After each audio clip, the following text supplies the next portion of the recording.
ಇವತ್ತು ನಾನು ಮತ್ತು ನಮ್ಮ ಜೊತೆಗೆ ರಾಷ್ಟ್ರೀಯ ಹಿಂದೂ ಜಾಗರಣಾ ವೇದಿಕೆಯ ಅಧ್ಯಕ್ಷರಾದಂತಹ ಅನಿಲ್ ಅಂತಾರ್ ಅವರು ಮತ್ತು ಎಲ್ಲ ನಮ್ಮ ಸೌಜನ್ಯ ಹೋರಾಟಗಾರರು ಜಯಂತ್ ಟಿ ಅವರು ಇದ್ದಾರೆ, ಪ್ರದೀಪ್ ಅವರು ಮತ್ತು ಎಲ್ಲರೂ ಕೂಡ, ಗಣೇಶ್ ಅವರಿದ್ದಾರೆ, ಎಲ್ಲ ಪ್ರಮುಖರು.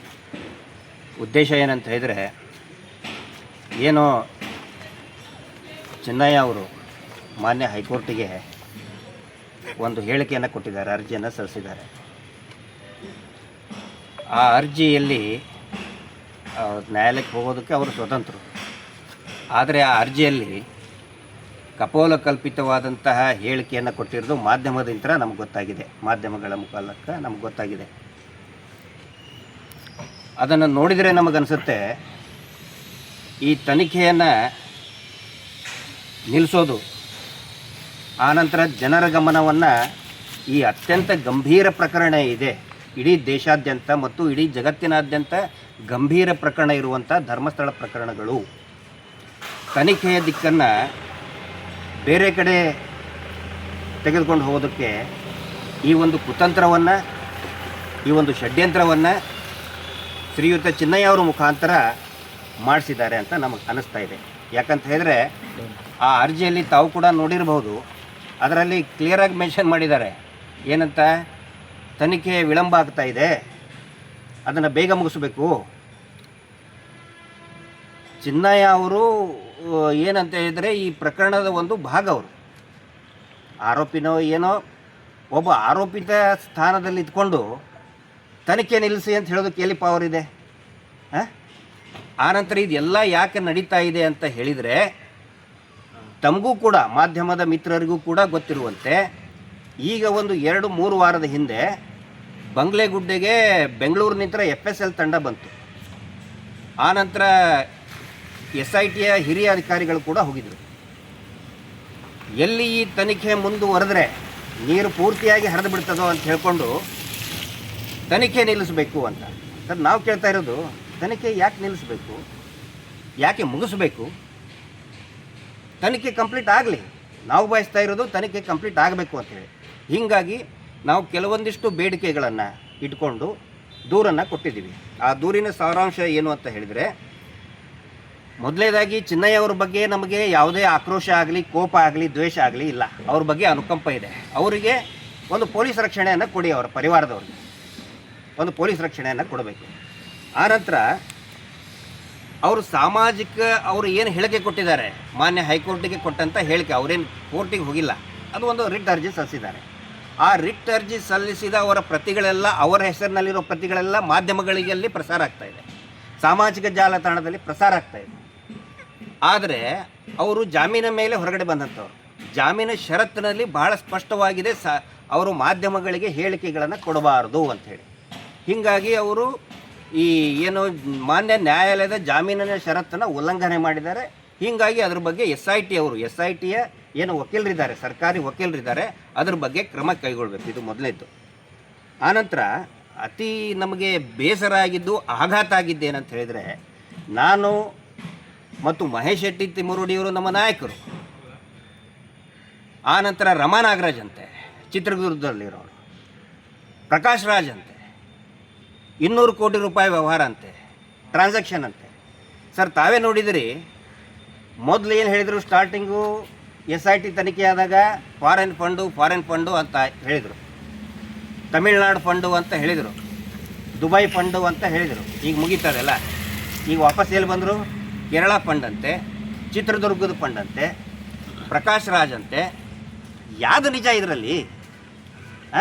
ಹೀಗಾಗಿ ಈ ಏನಿದು 200 ಕೋಟಿ ರೂಪಾಯಿದ್ದು ಏನು ಟರ್ನ್ ಓವರ್ ಟ್ರಾನ್ಸಾಕ್ಷನ್ ಅಂತ ಮಾಡಿದಾರಲ್ಲ, ಹೀಗಾಗಿ ಅವ್ರನ್ನ ಕರೆಸಿ, ಚಿನ್ನಯ್ಯ ಅವ್ರನ್ನ ಕರೆಸಿ ಸಂಪೂರ್ಣವಾದಂತಹ ತನಿಖೆಯನ್ನು ಮಾಡಲೇಬೇಕು ಇದನ್ನು.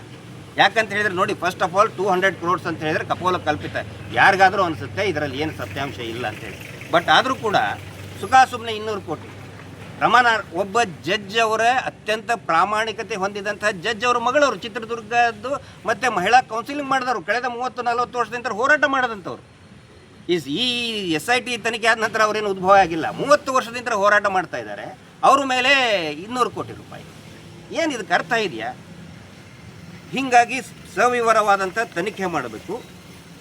ಆನಂತರ ನೋಡಿ, ಚಿನ್ನಯ್ಯವರ ಈ ಹೇಳಿಕೆಗಳೇನಿದೆಯಲ್ಲ, ನಾವು ಹೆದರಿಸಿದ್ವಿ, ಭಯದಲ್ಲಿ ಅವನು ಕೂಡ ಹಾಕಿದ್ವಿ ಅಂತೆಲ್ಲ ಬಂದಿದೆಯಲ್ಲ, ಇವೆಲ್ಲವೂ ಕೂಡ ಸ್ವತಃ ಚಿನ್ನಯ್ಯ ಅವರೇ ಕೊಟ್ಟಂತಹ 164 ಸ್ಟೇಟ್ಮೆಂಟ್ ಏನಿದೆ, 183 BNSS ಅಲ್ಲಿದೆ, ಅದರ ತದ್ವಿರುದ್ಧ ಹೇಳಿಕೆಗಳಿವೆ.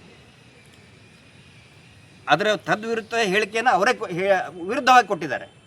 ಹೀಗಾಗಿ ಅದರ ಕುರಿತಾದಂಥ ಅದರ ಹಿಂದೆ ಯಾರಿದ್ದಾರೆ, ಯಾರು ಅವನಿಗೆ ಈ ಥರ ಹೇಳಿಸಿದ್ದಾರೆ, ಅವ್ರ ಬಗ್ಗೆ ತನಿಖೆ ಆಗಬೇಕು. ಮತ್ತು ಮೋಸ್ಟ್ ಇಂಪಾರ್ಟೆಂಟ್ ಏನಂತ ಹೇಳಿದರೆ, ಏನೇನು ಆರೋಪ ಮಾಡ್ತಾ ಇದ್ದಾರಲ್ಲ ಈಗ, ದಯವಿಟ್ಟು ಚಿನ್ನಯ್ಯ ಅವರ ಒಂದು ಬ್ರೈನ್ ಮ್ಯಾಪಿಂಗ್ ಆಗಬೇಕು. ಈ ಮಾತನ್ನು ಸ್ವತಃ ಚಿನ್ನಯ್ಯ ಅವರೇ ತಮ್ಮ ಸ್ವಯಂ ಪ್ರೇರಿತ ಹೇಳಿಕೆಯಲ್ಲಿ ದೂರಿನಲ್ಲಿ ಕೊಟ್ಟಿದ್ದಾರೆ. ಮಾನ್ಯ ಬೆಳ್ತಂಗಡಿ ನ್ಯಾಯಾಲಯದಲ್ಲಿ ಕೊಟ್ಟಿದ್ದಾರೆ. ಫಸ್ಟು ಬೆಳ್ತಂಗಡಿ ನ್ಯಾಯಾಲಯದಲ್ಲಿ ನಾನು ಇಷ್ಟಿಷ್ಟು ಶವಗಳನ್ನು, ಕೊಲೆ ಅತ್ಯಾಚಾರ ಆಗಿ ಆದಂಥ ಶವಗಳನ್ನು ಧರ್ಮಸ್ಥಳದ ಸುತ್ತಮುತ್ತಲೂ ಕೂಡ ಹೂತು ಹಾಕಿದ್ದೇನೆ. ನಾನು ಇದಕ್ಕೋಸ್ಕರ ಯಾವುದೇ ಬ್ರೈನ್ ಮ್ಯಾಪಿಂಗ್ ಟೆಸ್ಟ್ಗೆ ಒಳಗಾಗಲು ಸಿದ್ಧನಿದ್ದೇನೆ ಅಂತ ಸ್ವತಃ ಅವರೇ ಹೇಳಿರೋದ್ರಿಂದ ದಯವಿಟ್ಟು ಅವರು ಬ್ರೈನ್ ಮ್ಯಾಪಿಂಗ್ ಮಾಡಿಸಿ. ಅವರು ಹೂತು ಹಾಕಿದ ನಿಜನ ಅಥವಾ ಷಡ್ಯಂತ್ರ ನಿಜನ? ಒಂದು ವೇಳೆ ಈ ಅರ್ಜಿ ದೂರುದಾರನಾದಂಥ ನಾನು ಈಗೇನು SITಗೆ ನಾನು ದೂರು ಕೊಟ್ಟಿದ್ದೀನಿ, ಅರ್ಜಿ ಕೊಟ್ಟಿದ್ದೀನಿ, ನನ್ನ ಅವಶ್ಯಕತೆ ಬಿದ್ದರೆ ಈ ಗಿರೀಶ್ ಮಟ್ಟಣ್ಣವ್ರ ಬ್ರೈನ್ ಮ್ಯಾಪಿಂಗ್ ಕೂಡ ಮಾಡಿಸಿ, ಅದು ಲೈವಲ್ಲಿ ಮಾಡಿಸಿ ಬ್ರೈನ್ ಮ್ಯಾಪಿಂಗ್. ಸುಮ್ಮನೆ ಇವ್ರು ಹೇಳ್ತಾರೆ ಎಲ್ಲೋ ಬ್ರೈನ್ ಮ್ಯಾಪಿಂಗ್ ಮಾಡಿಸಿದ್ರೆ ಅಲ್ಲಿ ಇನ್ನೂ ಮಟ್ಟ ವರದಿನ ಕೊಡೋಲ್ಲ ಸೌಜನ್ಯ ಕೇಸಿದ್ದು. ಲೈವಲ್ಲಿ ಬ್ರೈನ್ ಮ್ಯಾಪಿಂಗ್ ಮಾಡಿಸಿ, ದಯವಿಟ್ಟು ಅದನ್ನು ಮಾಡಿಸಿ, ಜನರಿಗೆ ಸತ್ಯಾಸತ್ಯತೆ ಗೊತ್ತಾಗಬೇಕು, ಆಗಲೇಬೇಕು. ಸುಮ್ಮನೆ ಇದು ಯಾಕೆ ಸರ್ ಇದು ಗೊಂದಲ? ತನಿಖೆ ಮುಗಿಯಕ್ಕೆ ಬಿಡ್ರಿ. Let the investigation complete. Starting SIT ಆದ ತಕ್ಷಣ ದೊಡ್ಡ ಗಲಾಟೆ ಮಾಡಿದ್ರು, ಧರ್ಮಯಾತ್ರೆ ಮಾಡಿದರು. ಈಗ SIT ರಿಪೋರ್ಟ್ ಕೊಡುವ ಹಂತದಲ್ಲಿ ಒಂದು ಇಂಟರಿಮ್ ರಿಪೋರ್ಟ್ ಆಲ್ರೆಡಿ ಕೊಟ್ಟಿದ್ದಾರೆ. ನಮಗೆ ಗೊತ್ತಿರೋ ಮಾಹಿತಿ ಪ್ರಕಾರ RTI ದಾಖಲೆ ಮುಖಾಂತರ ನಮಗೆ ಗೊತ್ತಾಗಿರೋದು ಏನಂತ ಹೇಳಿದರೆ, 3 ತಿಂಗಳಿನ ಹಿಂದೆಯೇ SIT ಅವರು ಸರ್ಕಾರಕ್ಕೆ ವರದಿಯನ್ನು ಕೊಟ್ಟಿದ್ದಾರೆ, ಇಂಟರಿಮ್ ರಿಪೋರ್ಟ್ ಕೊಟ್ಟಿದ್ದಾರೆ, ಏನೇನಾಗಿದೆ ಅಂತ ಕೊಟ್ಟಿದ್ದಾರೆ. ಅದನ್ನು ಯಾಕೆ ರಿಲೀಸ್ ಮಾಡ್ತಾ ಇಲ್ಲ? ನಮ್ಮ ಯಾರಕ್ಕೆ ಇಷ್ಟೊಂದು ಲವ್, ಯಾಕೆ ಇಷ್ಟೊಂದು ಕನ್ಸರ್ನ್ ಸರ್ಕಾರಕ್ಕೆ?